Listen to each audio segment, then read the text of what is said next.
Assalamualaikum. Hope so this video will find you in good health. So the topic of discussion is Ohm's law.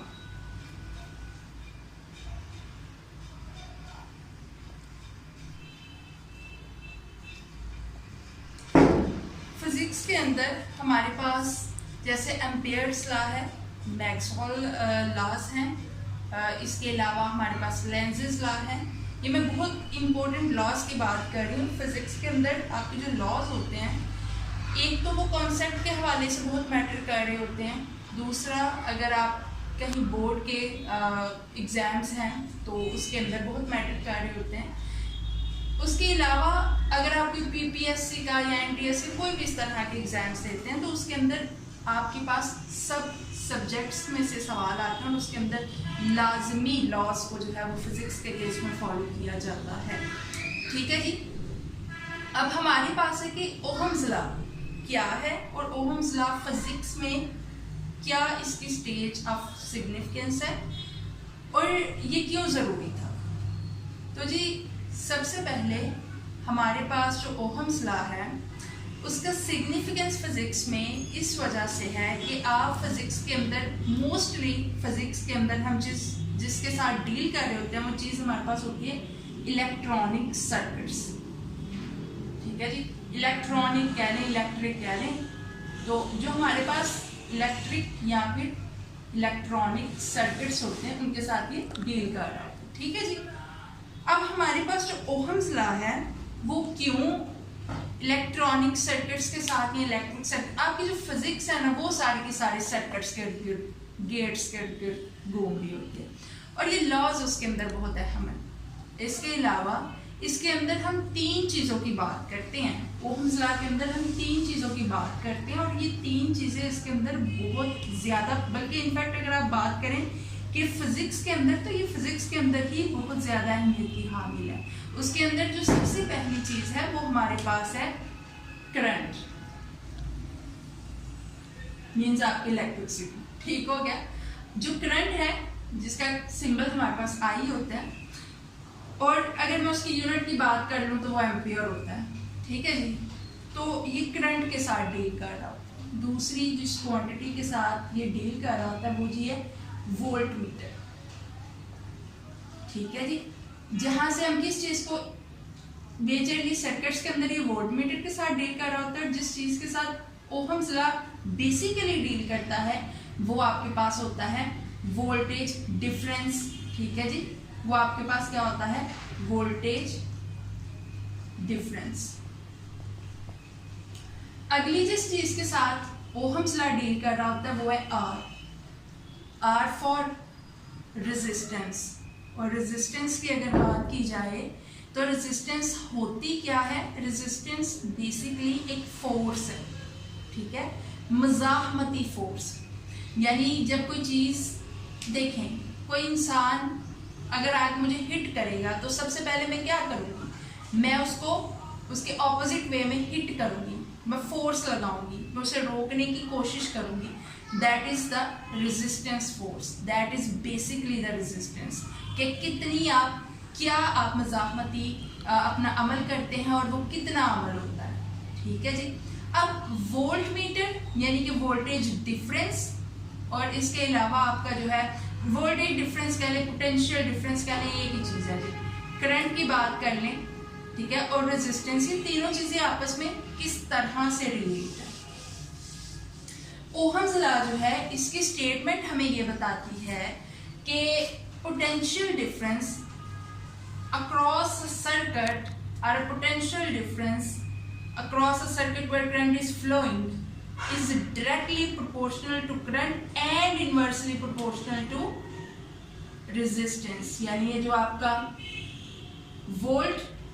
Voltage difference है, जो आपका potential difference है, वो किस चीज़ के बराबर है, वो आपके पास बराबर है आई आर के। अब मैं आपको बता देती हूँ, अगर मैं इस चीज़ को, ये तो मैंने इसका कहा ना कि V इस चीज़ के बराबर है, यानी ये वाली चीज़ कम हो सकती है, ज़्यादा हो सकती है, ओवरऑल आपकी जो टर्म है वो कांस्टेंट रहेगी। अच्छा, कांस्टेंट रखना भी सर्किट को ज़रूरी है। यानी अगर मैं कह रही हूँ कि मैंने कोई सर्किट लिया, ठीक है, लेट्स सपोज मैंने कहा कि मैं एक सर्किट लेती हूँ, उसके अंदर मैंने ना यहाँ पर एक वोल्टेज करवा दी और वोल्टेज की वजह से चूंकि करंट जो है वो फ्लो करना शुरू हो जाएगी। अब करंट इतनी ज़्यादा, वो ज़ाहिर सी बात है वोल्टेज उसे मुसलसल मिल रही है। अब वो वोल्टेज मिलने की वजह से करंट जो है वो मूव करती जाएगी तो क्या होगा, इन द एंड आपका सर्किट ब्रेक डाउन होगा। ठीक है, इन द एंड क्या होगा, आपका सर्किट खराब हो जाएगा, मशीन खराब हो जाएगी, वो फर्दर काम नहीं करेगी। एक स्पेसिफिक लेवल होता है ना किसी भी चीज़ का बढ़ने का या उसका कम होने का, तो जब वो उसको जो है वो बढ़ जाएगी उस चीज़ से, तो फिर आप वहाँ पर उसको जस्टिफाई नहीं कर सके, आपका सर्किट जो है वो शॉर्ट सर्किट हो जाएगा, आपके पास आपका सर्किट जो है वो खराब हो जाएगा। सॉरी। अब यहाँ पर आपके पास है नेक्स्ट ऑन थिंग इज कि आपके पास ये जो वोल्टेज है वो डायरेक्टली प्रोपोर्शनल किस चीज़ के हो रहा होता है, आपकी करंट के, और इन्वर्सली वो प्रोपोर्शनल है रेजिस्टेंस के, ये जो 1/R है। ठीक है जी, इसका मतलब ये है कि अगर आप सर्किट के अंदर वोल्टेज को बढ़ाते हैं, V को, पोटेंशियल डिफरेंस को ज्यादा करते हैं, तो करंट ज्यादा हो। ठीक है जी, अब करंट ज्यादा है सर्किट के अंदर, तो इसका मतलब ये अगर गुजरने के लिए रास्ता ज्यादा दिया जा रहा है, तो इसका मतलब कि उसके सामने पेश आने वाली जो रेजिस्टेंस है वो कम है। ठीक है जी, और अगर आपके पास रेजिस्टेंस ज्यादा हो जाए, यानी मज़ाहमती फोर्स बहुत बहुत बहुत ज्यादा हो जाए, अगर कोई मुझे मारने आए और मैं 4 बंदे आगे खड़े कर लूं कि वो उसको मारे, तो फिर रेजिस्टेंस ज्यादा हो जाएगी, तो क्या होगा, आने वाली जो करंट होगी वो कम हो जाएगी। तो इनकी जो आपके पास वोल्टेज और करंट है ये आपस में डायरेक्टली रिलेट कर रहे होते हैं, जबकि जो वोल्टेज और रेजिस्टेंस है वो आपस में इनवर्सली रिलेट कर रहे होते हैं। अहमियत इसकी इस हवाले से है, आप किसी भी सर्किट को खोल के देख लें, आप फिजिक्स का कोई भी सर्किट उठा लें, आप ट्रांजिस्टर पर चले जाएं, आप एम्पलीफायर पर चले जाएं, आप जो है वो जनाब ट्रांसफार्मर में चले जाएं, आपको जहां पर वोल्टेज डिफरेंस मिलेगा वहां पर लाजमी वो करंट की बात करें, और जहां पर करंट की बात होगी वहां पर उस सर्किट को स्टेबल रखने के लिए इस रेजिस्टेंस की बात होगी।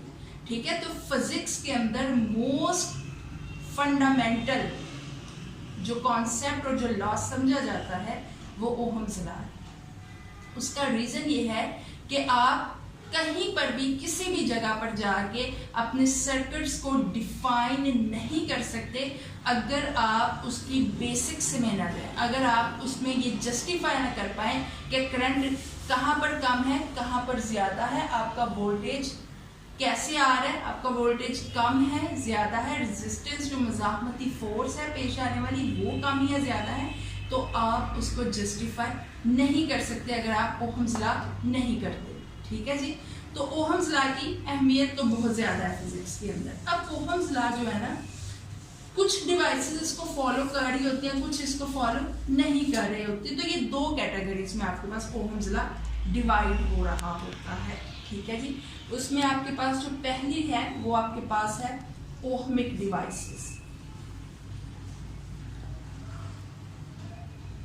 ठीक है जी, ओहमिक डिवाइसेस ऐसी डिवाइसेस होती हैं आपके पास जो ओहम्स लॉ को फॉलो कर रही होती हैं।